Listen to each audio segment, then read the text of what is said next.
In this video, I take you from stern to bow of my kayak fishing setup for San Diego Bay and Mission Bay. Let's go.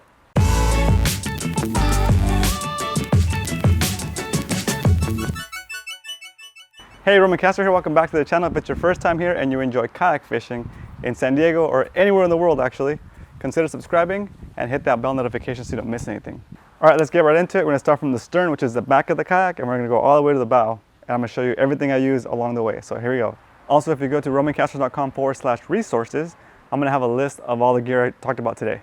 Okay, so here at the stern of the kayak, I have this flag. It's a red flag. Basically, it's an indicator. So when the kayak sticks out of the back of my truck, the cars behind me can see it. It's part of the law. We're required to have this on anything that sticks out of the back of your truck. I have it here and I wrap it over twice so it makes it harder for it to pop off. So I do a regular loop through, then I put it in through one of the loops again just for extra security. So this is what it ends up looking like. I never take this off. I leave it on when it's on the water and I leave it on when it's on my truck, so I never forget it and I never lose this.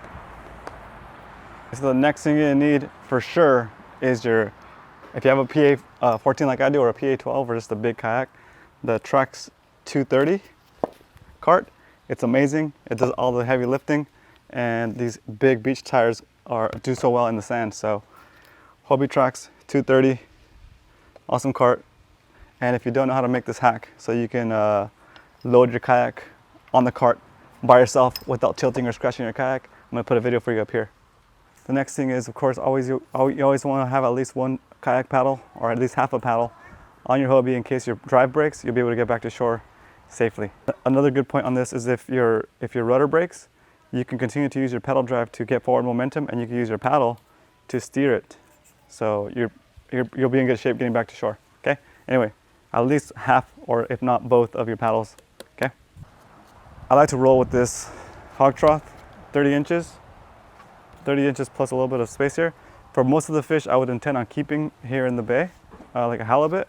This is long enough to measure it. 30 inches is you'll never catch a bass that's 30 inches, so it's more than enough. But you can catch a halibut that has to be at least 22 inches. So this is a good marker for you to measure a keeper halibut. Okay, but Hog Trough, you can get these in all kinds of different colors, and I know OEX carries these, and also I think Faston carries these too. So this should be about 20 bucks. So that's a Hog Trough. I always fish with one of these. And a special hack is you fill these ridges with foam so that if you drop it in the water, it floats. And I have a video for how to do that right here or in the description below. All right, this is one of the things I carry in my front hatch. I don't use it all the time, but if it gets dark and I'm out there, then I just pop it open, and it's kind of like a tent pole, right? It's like magic. And you twist it. Oh, there it is, and it's on.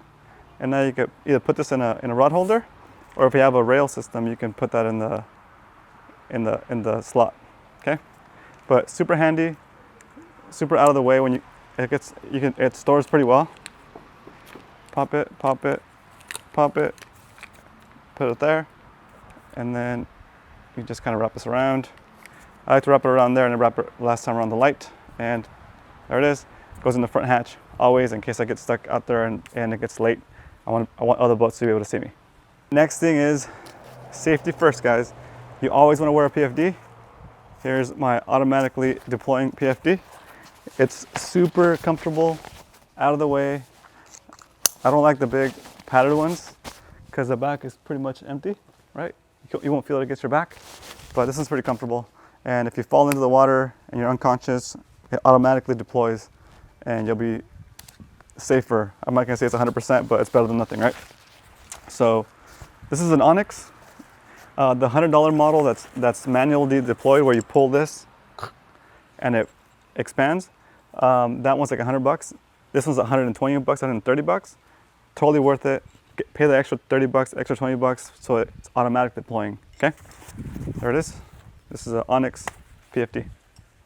Or is the actual AM24. All right, also next on the list, I don't use this all the time, but I do when we're out in La Jolla. I take this with me even if I don't have it on. Most of the time we talk on Discord, like you guys know, but this is a radio for me to be able to hail for assistance or help if I'm in trouble, Also, this one has a built-in GPS in case a fog rolls in and the GPS on my kayak goes out. I have a backup GPS so I can get back to shore, or like at least a compass, right? That's another good point. I don't have it with me, but you should always have a compass with you, a regular magnetic compass, because if all the electronics fail, then you at least have that compass to be able to go east towards shore. Okay, so this is a Standard Horizon HX870. It's a pretty good radio. Got a lot of cool functionality. It's probably overkill, but it does float, waterproof, and when it gets in the water, it auto senses that it's in the water, and this little light will start strobing, which is pretty bright, and then it'll be easier for you to find it in case you have like a yard sale out in the water and it's dark. If you get a radio that says it floats, make sure it floats. Test it before you lose it, because I've had a friend who's actually lost a couple of radios that say they float, but they end up sinking. So just double check that it floats. If it doesn't float the way you expect it to, you can always add a little bit of foam back here, like a sticky tape with foam, just to give it a little bit extra buoyancy. Okay, moving on. So just as a standard, like I don't like to wear sunscreen. It bothers my eyes. So I'm usually pretty covered. I'll wear long sleeves that are SPF. So I always wear a hat and glasses. Glasses serve two purposes. These are polarized. These are some Oakley, I forget the exact name, but I got these customized. You see from a Castro on there. Woo! Anyway, they're polarized, so it makes it easier for you to see through the water. And also it works as like a defense if you accidentally flick a bait towards your face, set the hook at the wrong time, or just like something happens, like the fish throws a hook right at the very end next to your boat and the bait comes flying at your face. Well, at least these glasses, even if they break, they're gonna help you keep that bait out of your eyeball, okay? So let's not lose an eye. And then I usually roll with these SPF gloves. I have a couple of pairs of these and some, just a bunch of different brands, but make sure they're SPF 50 at least, right? And I like to have all the fingers cut off. And then I also use a gaiter, because now I know with the COVID thing, we're supposed to have our faces covered, but I've always used a gaiter anyway. I usually put the gaiter over my head, onto my neck, and then I put the glasses on, and then I put my hat on. Let me show you real quick.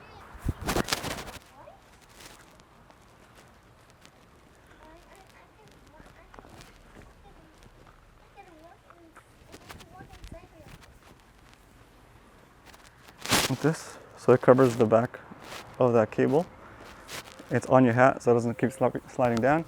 And here's the trick: if you want to have I'm gonna take off my glasses. You can see what's going on under it. Do you see how the gaiter is in my eyeball, basically? So the way to get that to get close, to still cover your nose, right here, but not cover your eyes, is to do this. You fold it here, you pinch it, and you tuck it in. And now it's covering your nose, but not going into your eyeball. See that? You got a nice little dip, and you're still covering your nose, the ridge of your nose, where you get sunburnt. So then when you put on your glasses, I'm gonna do it now with my glasses on, okay? Here.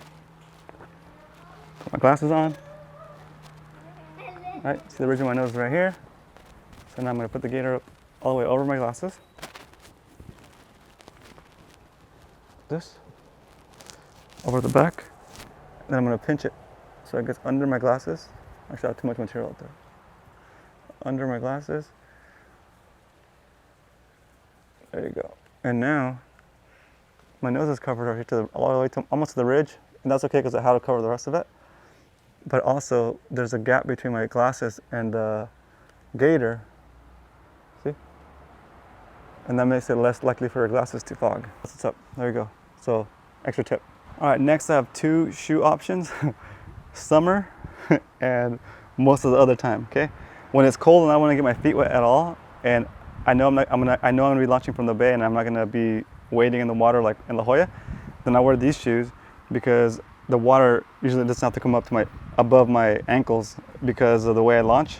And if you want to see how I launch so that you can not get your feet wet too, I'll put a link up there for you to click on, and also in the description. It's called How to Launch Your Kayak Without Scratching It, for landing and for launching. And this is what I recommend. This is what I usually fish with. These are some awesome extra tough shoes. Same sole. There's a shoe. Yeah, these shoes are awesome. I like the style. I wear these just out and about, not even when I'm kayak fishing, but also in the summer or when I launch from La Jolla. These are what I wear because I can wear them on the launch and then take them off, hang out in my kayak, and then when I'm ready, put them back on before I land. And they have this cool thing right here that I usually clip a carabiner on these guys right here. and have them hanging from the side of my chair while I'm fishing in La Jolla. And then when I'm done, put them on, land, and then do the rest of the stuff that I need to do before I go get my truck. All right, another article of clothes that is a must. This is something I always carry with me in my front hatch, and this is what I use when I launch in La Jolla to stay dry. This is a Netic jacket. It's really nice. It's one of my favorite jackets. I'm not sponsored or anything like that. I just really like the jacket. I love the way it fits, and I like that it has a giant hood here, and the sleeves are they're pretty small. It makes it better for keeping the water out and the wind out. It definitely has a windbreak aspect to it, but it's waterproof, and the hood is awesomely big. Ooh. I feel like a Star Wars character. Hit that subscribe button now. Cool jacket, fashionable. It's got a bunch of pockets. I'm gonna do a whole different review on this jacket by itself. I'm not gonna go too much into detail. But another thing I usually have in the front hatch of my kayak is my Grundens pants. They're not the coveralls. They're just pants, but they're waterproof. They're waterproof, and these are the pants I use. If it starts to rain while I'm fishing, I'll put this jacket on and these pants, and I'm good to go. Because usually I'll wear the boots, and I'm completely weather sealed.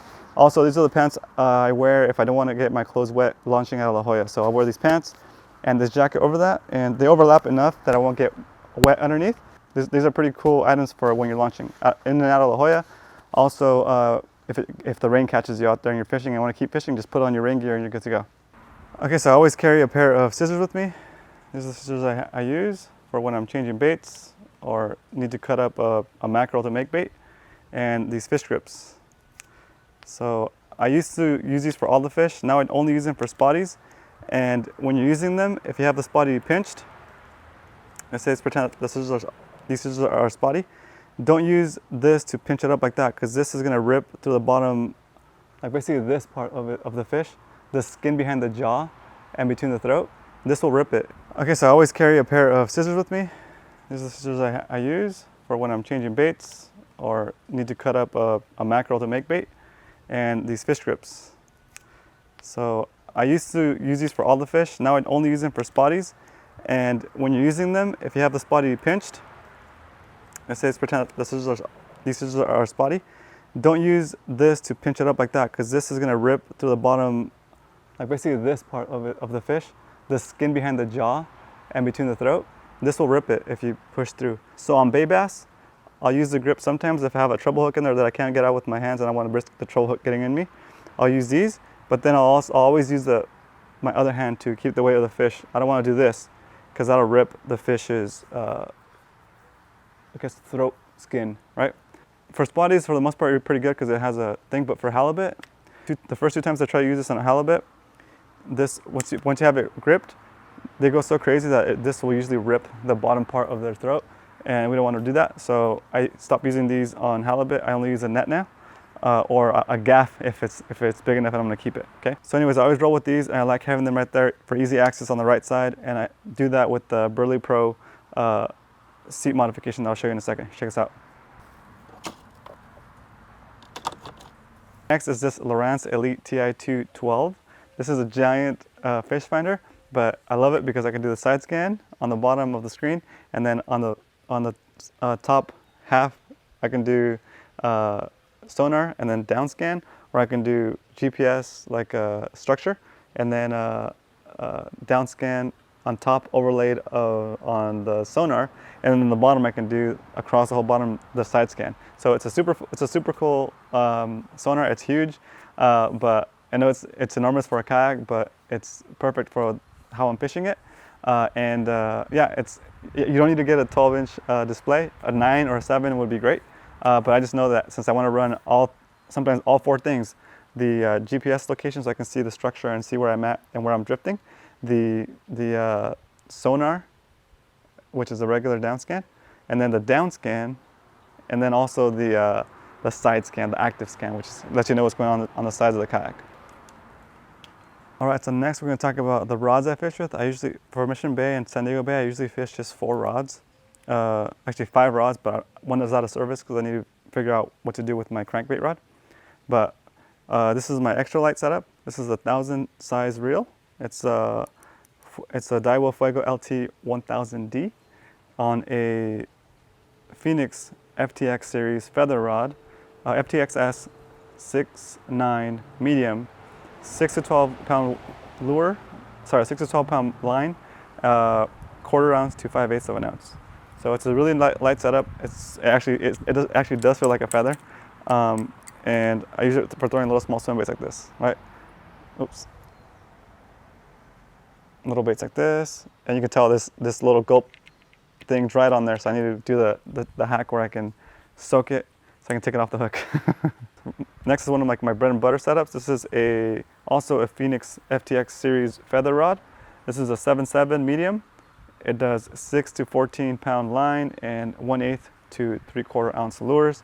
I usually fish the Ned rig on this. I love fishing the Ned rig, as you guys know. So this is my Ned rig setup, and it's also a Daiwa Fuego LT, but this is a 2500 size. Okay, 2500 size reel. There it is. It's a super nice setup. I really enjoy fishing it, and it casts great.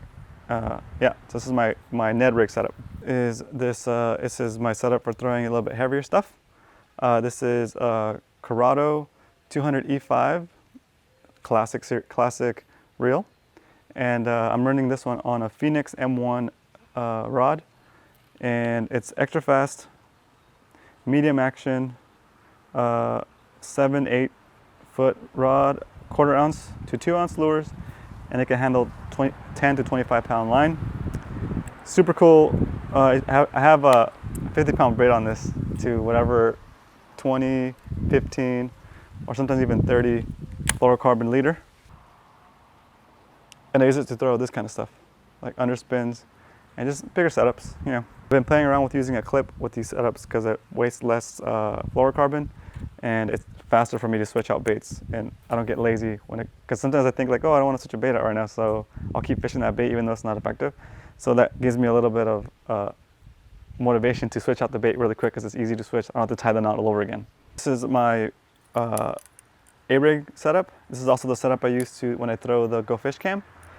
As you can see, I have a clip right here that I unclip. So I'll clip this to the A-rig, or I'll unclip the A-rig and clip it to the Go Fish cam, and then I'll clip the Go Fish cam to the A-rig, and that's how I get those underwater shots of the A-rig going through the water and the fish attacking it. So if you want to see that video, if you haven't checked it out yet, I'll put also in the description below. A-rig setup and A-rig underwater halibut attacks. Okay, but yeah, this is it's also a Phoenix blank.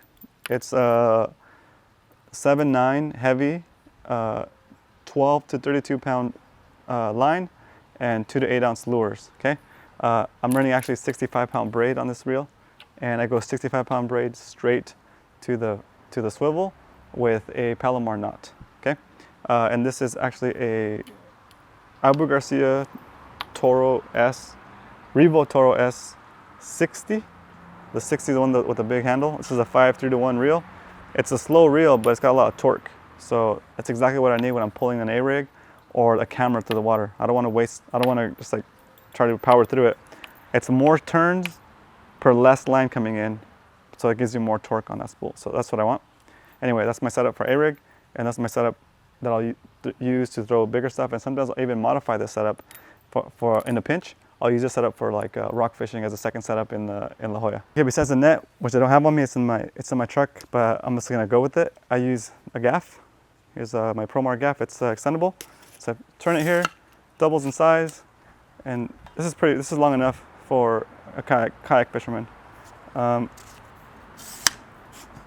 I usually roll with it like this, and the clip just fell on the last trip, so I need to come up with a way to keep that safe. I've seen people put tennis balls on there. That's probably what I end up doing. Another 2 items that are good to have are a game clip. This is a game clip. You hook a fish through the gill and up out of its mouth, and you secure it, and that's tethered to your kayak somehow. Okay. I have an extra rope here. It's an extra long rope because I use it as for multiple things, including I can right my kayak if I flip it over. This is a rope I use to tie to one of the sides and jump across the top and pull it over. If you want to see a video of how to right your kayak after you flip it, especially a big Hobie Pro Angler 14 like this, I'll put a video for you guys to check out up here and also in the description below. Okay, so I roll with this rope. It's about, I don't know, I'd say like 8 feet of rope, and I usually have it connected to my game clip and tied to one of the side plates on the Pro Angler 14. And then what I'll do with the extra part that's dangling off, I'll tie that to my drive in case I flip on the way back in from La Jolla and my drive falls out of my kayak for whatever reason. It'll be connected to the kayak, and my fish will be connected to the kayak, so everything will be there. Even if it's floating around, it'll be tethered. Also, that rope will serve as a tie line if you want to land at one of the docks, like if you want to go get some food. I'm not doing that very much these days, but back in the day before COVID, that's what we used to do. We used to go to like, I don't know, Joe's Crab Shack, for example, tie off to their dock and go in there and get a food and then get back on the water and fish the rest of the day. Super fun. Okay, so that's my basic setup for fishing the bays of San Diego. That's San Diego Bay and Mission Bay. If you have a question about this setup or maybe help figuring out something for your setup for fishing San Diego or Mission Bay, leave it in the comments below. Also, I didn't cover any of my recording setup on this video. Let me know if you want me to do how to record a kayak fishing video. If you enjoyed this kayak fishing setup video, check out this video next. I think you'll enjoy it. All right, thanks for watching. I'll see you next time. Woo! You will watch this video next. Click on this video now.